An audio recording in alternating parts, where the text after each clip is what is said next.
Remember reporter Lauren Sivan? She's the Harvey Weinstein accuser who found herself trapped in the empty kitchen of his New York restaurant and was then forced to masturbate into a potted plant.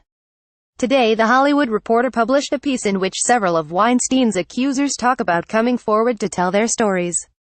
In her piece, Sivan notes that Weinstein wasn't the only incident of UAL harassment she experienced in the business.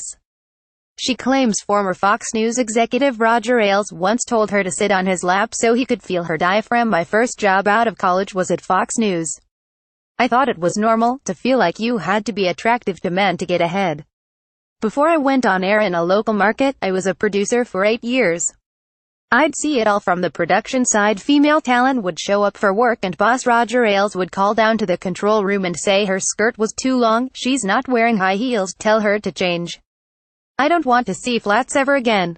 I would think, it's television, there's an aesthetic to worry about. What's not normal is when Roger made you, as on-air talent, twirl for him, to see how you look from behind. He'd be lying on his office couch, feet up. I remember he had me sit on his lap. He didn't think I was projecting my voice properly and wanted to feel my diaphragm. I knew this was not okay. But all the women there who wanted a career walked this fine line with Roger. That's worlds apart from Weinstein is accused of doing, but it really is amazing he could get away with something so blatant for so long. Ailes resigned in July of 2016 after former host Gretchen Carlson filed a lawsuit against him. He died in May of this year. Other actresses who wrote about their decisions to make accusations against Harvey Weinstein include Mira Sorvino and Natasha Henstridge.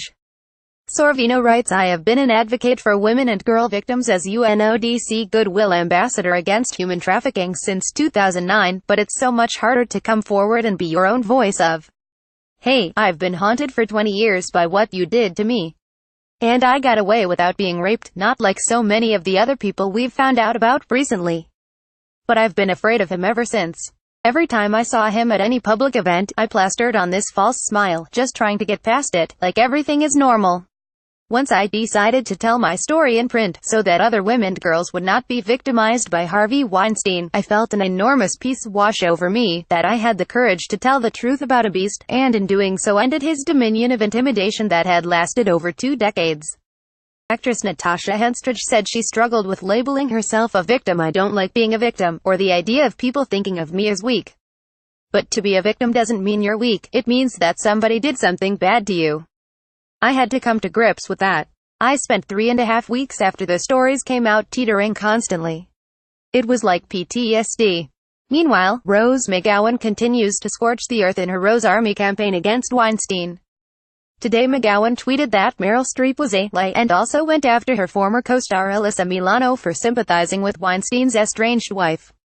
Alyssa, maybe you and Georgina can call up Camille Cosby, McGowan said on Twitter, referring to the wife of accused rapist Bill Cosby.